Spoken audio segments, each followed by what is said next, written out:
He's facing his first ball here from Mitch Starc. Edge! They're gone! Mitch Starc got him in the first over again! Duckett's out! What the hell happens when the big man gets the bill in his hand? That's what happens, JB. That's what happens. A great bit of bowling from Duckett. Forced him to push forward, it swung away and into the safe hands of Marnus at first. Well, that's why he didn't face Ben Duckett straight to Marnus there at first slip. Mate, that is a big moment, and that's 4 in a row. This is unbelievable. Starc is a genius. England are 1 for 5 for Discovery Park's Triple M Rocks cricket. There is a bit of a question mark over his spot in the team. We're talking about Bethel a little bit, maybe coming at 3, so good start though in Perth. 12 months of Test cricket coming into last week. He was averaging 42 in Test cricket. I didn't quite know where that negativity was coming from. Oh, I think he's just a player. You can get that out of junior, can't you? Just a player. Yeah. Like, I think he is. Right. Well, he says it about most of us. I think he's their weakness. I think he's their weakness. I think that's what he used At to number say when 3. we played against him, Brayshaw, just a player. I think he's their weakness. All right. Not saying he's not a bad player, but Right. I think at this level against good bowling, you know, he's got a little bit to prove. Starc into Pope. Oh! Just a player! And off he goes! Crashes it back into his own. Do I need to say any more? Junior said just a player. He's gone. He didn't register a bloody score. And they are 2 for 5 and in all sorts of the brown stuff. Well, you're right, Mark. Well, he hasn't learned much from the first Test match. That ball he could have left. He's played away from his body. A big inside edge. Technique. Oh, my goodness. That goes on a middle stump, but the key there for Australia is they're still playing at the ball at 5th and 6th up. England, that's a big wicket there from Mitchell Starc. Once again, he's destroying early. Fine leg, Starc to Atkinson. He's under it, and he's onto it. They run back, it's going to be a tough one. Carey and Marnus run into each other. Oh, Carey takes a great catch. Oh, no. Oh, the hell, he's caught that. No. It was in the contest, running back with the fly. Marnus provided the bump, and Carey just stuck the paw out. Beefy can't believe it. His GWS background, there it is. Starkey's got 5, Atkinson's done, and that's your genuine rip snorter, Beefy.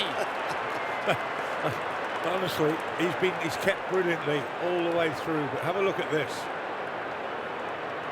Awesome. Fantastic. And Marnus starts hugging him on the ground and almost dry humping him after that performance. That goes down as a contested mark. Wow, A certainly contested does. mark in the game of cricket. Well, he started off as a footy player. Stark's got 5.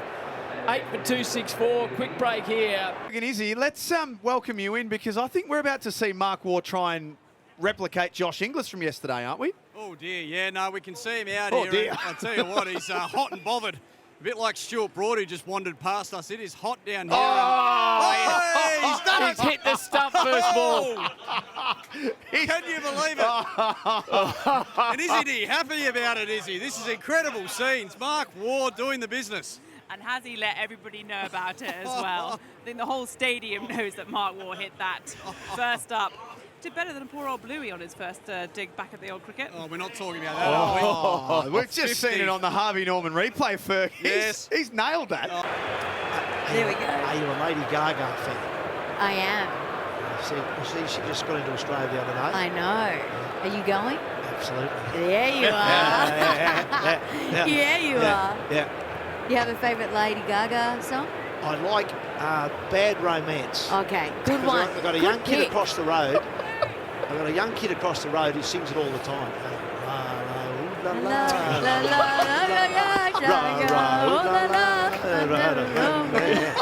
I love that. Driven again. Burst. I've lost it after that. Burst through the hands of Labuschagne.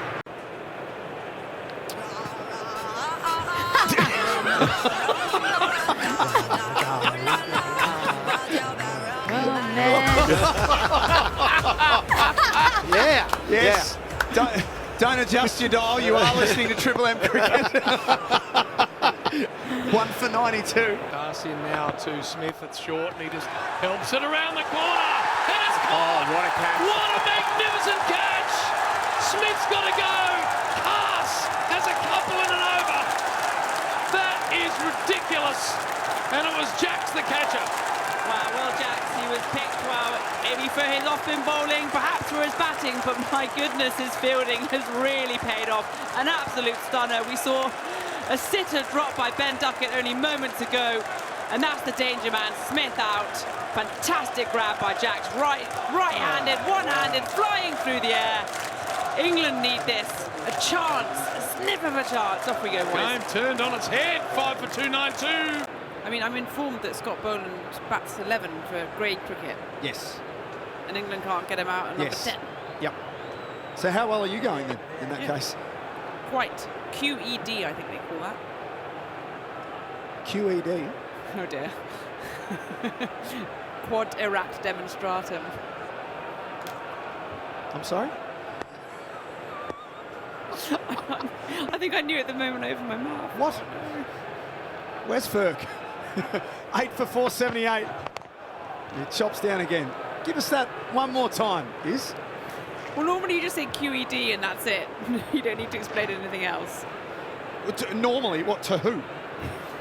Who else in the world understands that? I like to think there's a good constituency out there. Quad Yep. erat. I've brought in a mate to help us with this. We'll talk about it after this ball. Quad erat demonstratum, QED. Yeah. You'd be across that, wouldn't you, Cal? Absolutely not. Atkinson in, Starc cuts. And times it well. There's a fielder out there at deep points, only one, 8 for 479. And one bloke that I know definitely wouldn't have got it, and that's Greg Blewett. Can you give us the full rundown of exactly what it means? It's essentially, it is and therefore it exists. It's a demonstration. It has been demonstrated. That's what it means. Right. It has been demonstrated. Okay. Was that a deliberate ploy to make us feel stupid? I don't know, but I'll look around at Heath, Tim, Rabs, Beefy.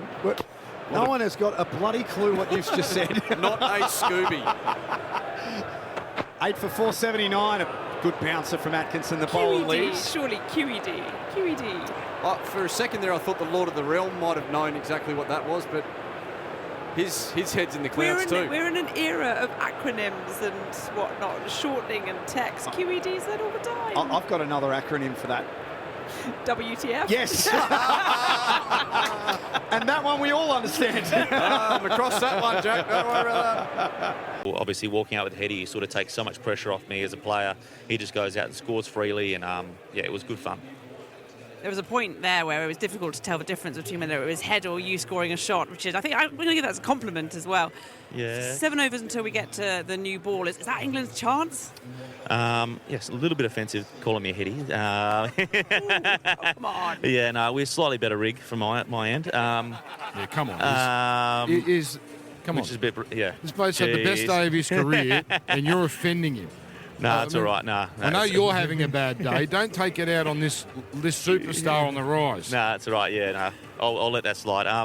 But yeah, no, it was. It's important. Obviously, we've scored really quickly, which is great. Kez put a lot of pressure on. So did Neser at the end. We probably missed a trick not getting hundreds there, and sort of solidifying a bit more of a lead, and having some batters set at when the new ball comes on. But at the same time, it's just the nature of the game at the moment. It's just moving quickly. Top ball. Go on. Well, I was so excited, right, to be in the Maldives with the prospect of having 11 days of just having everyone around, from the guys that were playing the IPL, the broadcasters, all looking to get home. So I thought, I was swimming quite a lot around the actual resort. Now, in the Maldives, they're not big islands. You can swim around in about 25 minutes, no problems. As I was cruising around, all I was seeing was these big tentacles that were at the bottom of these reef bommies. So, and those tentacles were that of lobsters, right? Whoa. So I'm thinking to myself, let's hatch a cunning plan here. 2 slips in a gully. So tell us about the cunning plan. Please continue, So I go to the back of the hotel where the staff are, and I look around for any tradie that just managed to catch my eye. One did, and I saw all this Rio that was laid out. So I got them to cut about 1.5 meters of Rio bar, and I thought, right, well, now I've got a spear. So So then I've got to get a barb on it, right? Yeah. So I get 2 forks and I bend them up into a barb, and I've got a bunch of bowlers that are away, like Richo. So I say to Richo, look, mate, can I borrow a bit of your bowling tape so I can tape up these forks? So yours truly starts swimming laps. I go down and I see these crayfish, and bang, in the top of the noggin with the fork. There's dinner. There's dinner, man. I had Bigger with me, because we're allowed to move around the island, but we had to be a bit sort of circumspect about that. So I got the kitchen hands to just bring up some butter, and there's always plenty of limes around the Maldives, right? Okay. So now I've got the kettle. More after this ball. Down the leg side. That's easy pickings here at the Gabba. Easy pickings it was for these lobbies as well. So they're now in my kettle. Right, so poor bastard that had to come in the next time round to that hotel room. Anyway, so these lobsters, they get knocked on the head. They're put into the kettle, because that's the only thing we had to cook on. And then I got this this saucer, and on top of the kettle, as these lobbies were steaming away, the butter, of course, melted. Fresh lime juice, a little bit of salt and pepper. And hello, straight from the ocean. Can't get any fresher. Oh, goodness me, you're Not killing a me Game here. Boy in sight, just a kill zone on the reach. Tell you, it was a bad day to be a lobster. Oh, wasn't it?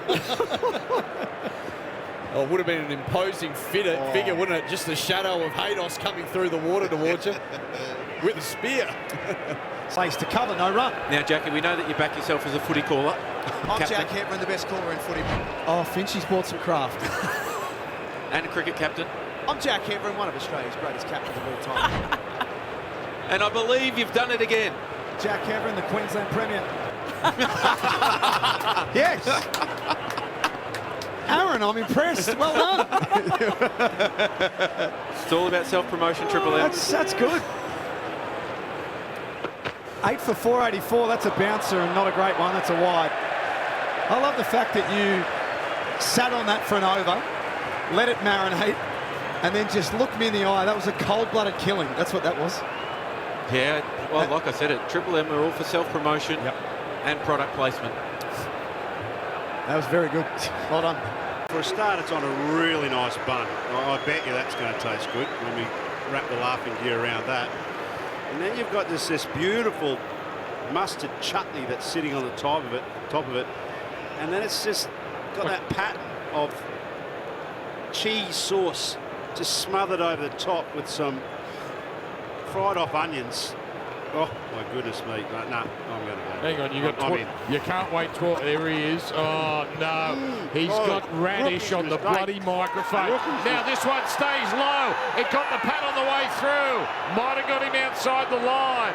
But every ball is an event right now for Scott Boland. This time they're having a conversation. Smith conferring, and again they're not going to review. But Scott Boland is getting this thing to talk. Hayden's gone. Hayden is wiping down the microphone, and that struck Pope outside the line of the off stump, but it certainly jagged back in. That was one bite, and Hayden has made an absolute meal of the microphone. I don't think I made it any better because I kept on re-wiping the mustard oil over it.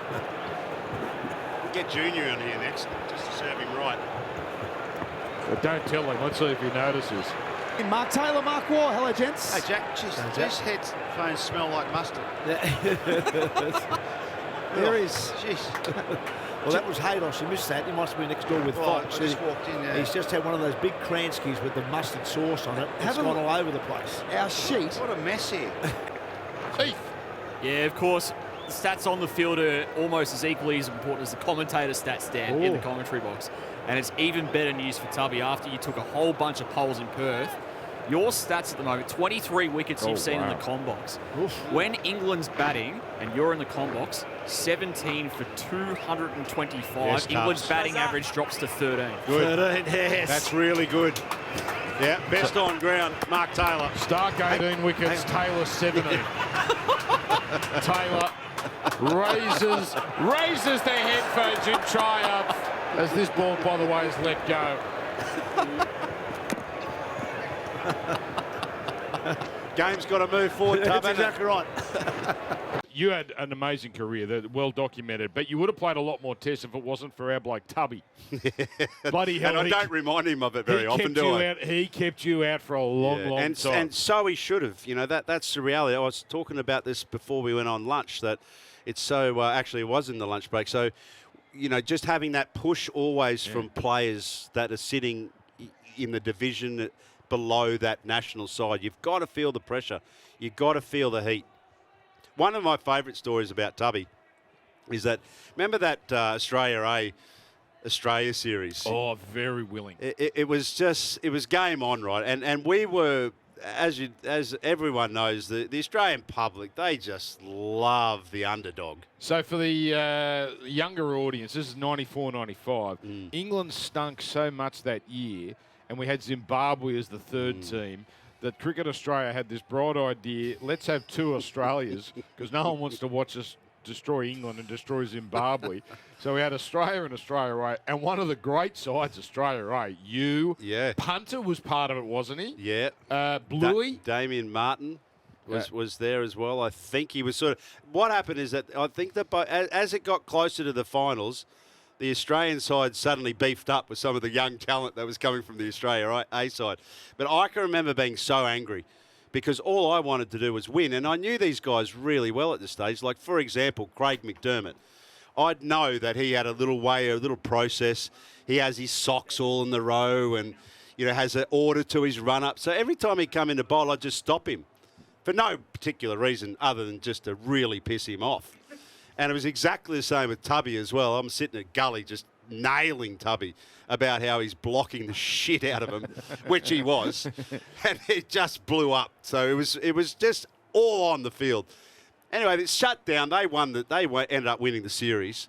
And comfortably, if you remember that final, it was pretty close. Was very close. Ian Healy had that skanky little shot sort of over the top of slips, and they scurried through and won at the SCG. I go in the dressing rooms and think, oh, it's going to be all kosher. Mark Taylor, he looks at me and says, and bloody you were the ringleader of this mob. And I went, too bloody right, Tubby. You're still blocking the shit out of them, just left. They were so pissed off, weren't they? Because the crowd loved you, underdog, and they got booed at one point on Australian soil. The Australians, it was frankly ridiculous. And it never happened again, Never happened again. And it never will happen again. Well, they missed a trick as well. They could have sent the team that was going to play in this test. They could have gone to Canberra or wherever it is they're playing now, and they could have gone there and at least they would have had some experience with the pink ball. What do? No, we don't need to. Well, I suggest you do need to. And I think you need to. You dropped 5 catches the other day, which would cost England. They could have been in. It could have been in front of the game. They could be ahead, for the first time, really. But they lost it, dropped 5 catches, of which 3 were pretty straightforward. And they paid for it. Every single player in that Australian side fought to actually be out there and bowl, as you said, Jack, bowl with the pink ball at the right time. Every single one of them got over 10 runs. Right, so I don't think that's ever happened before. But if it has, it's a long time ago. But they stuck it out, and they knew what they were doing. And it was pretty obvious when Starkey starts just taking block. Oh, we'll have one now. And England have got the field spread out. I mean, it just doesn't make a lot of sense. Do you want, if I was an England supporter and had paid the money to come here, I'll be asking the ECB rather, I should say, they'd be asking them for a refund, because this team has not, to me, is not prepared. I don't think the bowlers are fit enough, strong enough. I think that Ben Stokes probably was the pick of the bowlers because he kept running in and going and bowling longer spells. But we don't really want him to be having to do that. We want those main bowlers go out there and do the job. But they don't seem to be able to come back. You can bowl 5 overs and then come back for a second spell and they're 4 or 5 or even 10 miles an hour slower. How's that work? Neser continues. Jack's head's gone! What a catch from Steve Smith! Diving down to his left. It was going to take something special to break the partnership. That is an absolute blinder at first slip. They're going to check the grounding of this one, but let's just assume that he caught it. What a moment. What are they looking for? That's just one of the great catches of all time. He was blinded by the keeper as well. It was a thick outside edge. He had to dive away to his left. They're just going to check to see if it carried through or whether he did ground it. Hand clearly under the ball. That's a one-handed stunner to his left. Unbelievable, Steve Smith. Game-changing moment. 7 for 224 for Discovery Park's Triple M Rocks cricket. Come on. Oh, what a catch from Carey! You won't see better! Neser's got his 4. Stokes goes from 50. Carey up to the stumps. Had's take it away. You will not see better than that from Alex Carey. He's been outstanding all test match, and now it's been topped off with the biggest moment of the match. It's a big hit there from Ben Stokes, but Alex Carey has trusted his technique, has not moved an inch, and gone straight into the middle of his gloves. Alex Carey, you are a star. Well, it doesn't get harder than that, what Alex Carey's done all this test match. You talk a lot about the batsman worried about the cracks, but Alex Carey's got that in his eyesight as well. But what he's done is trust his technique, and that was a big, big outside edge there from Ben Stokes. He's moved with it beautifully to his left, right in the middle of his gloves. I have not seen a better keeping display or a braver keeping display in my whole time than what Alex Carey has done this test match. It's been amazing. Great stuff, Hads. So Atkinson, every chance. This is the last ball for him in this test match. Smith, can he finish it with a flourish? He's back, pulling lustily. Crowd rises. Ball goes all the way. An emphatic way for Australia to take a 2-0 Ashes lead. They are in a commanding position as Steve Smith pummels the Poms on day 4. And the Ashes, they are just about secure. England have to win the last 3. It's been all one-way traffic, and Smith ends it with a 6. Well, you said you wanted to go in style. You can't really beat that, can you? No. It was a fantastic little cameo, good entertainment.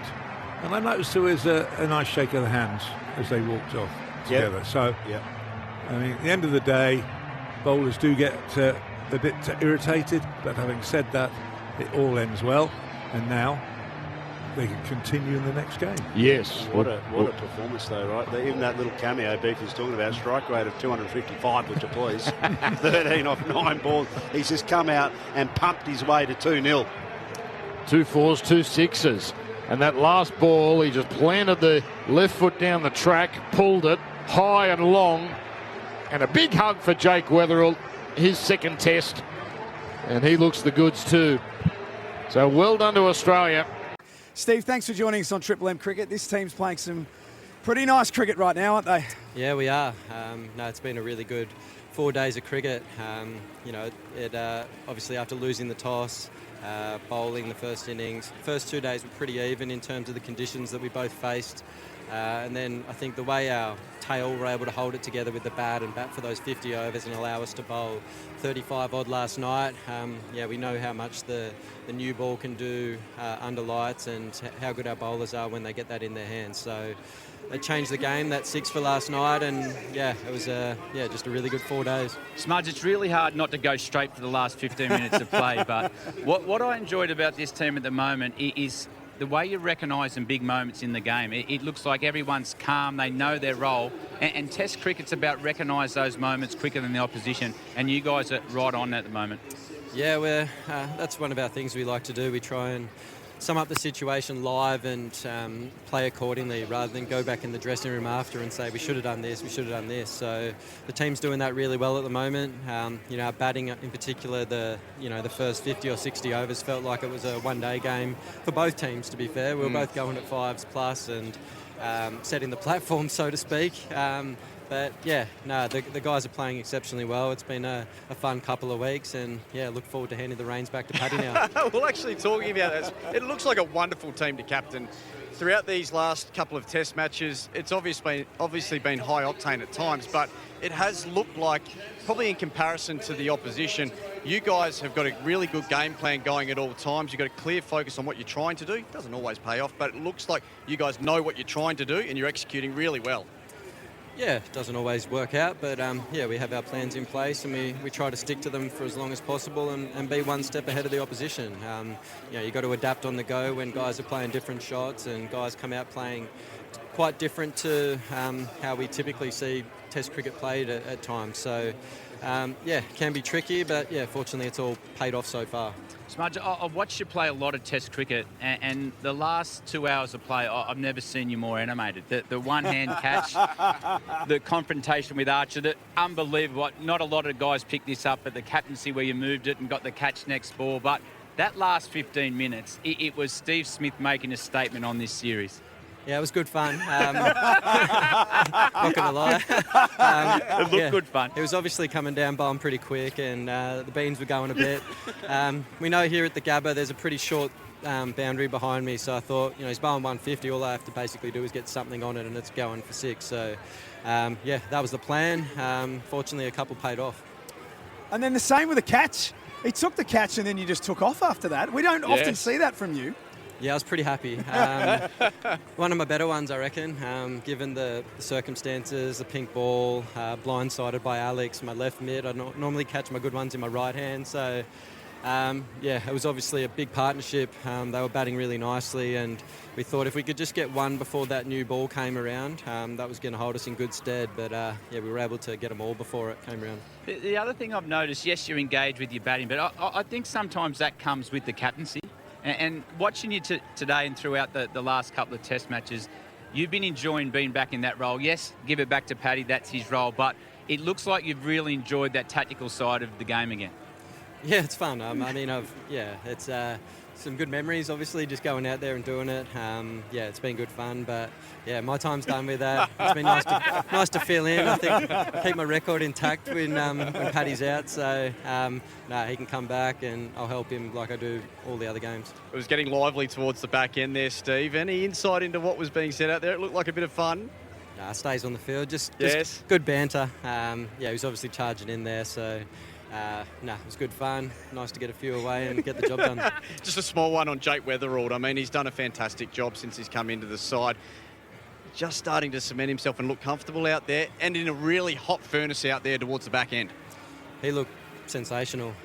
I thought he looked right at home in that first innings. The way he played, where he scored his runs. I think playing fast bowling suits him probably more than the nibbly bowlers almost in a way. So matches up quite well against this opposition in particular. Yeah. So yeah, really pleased for him. He's put in the hard yards for a long time, got his opportunity, and he's making the most of it right now. Steve, well done. 2-0 up in the series. You couldn't ask for much more than that. Thanks for stopping by on Triple M Cricket. Appreciate it. Thanks, guys.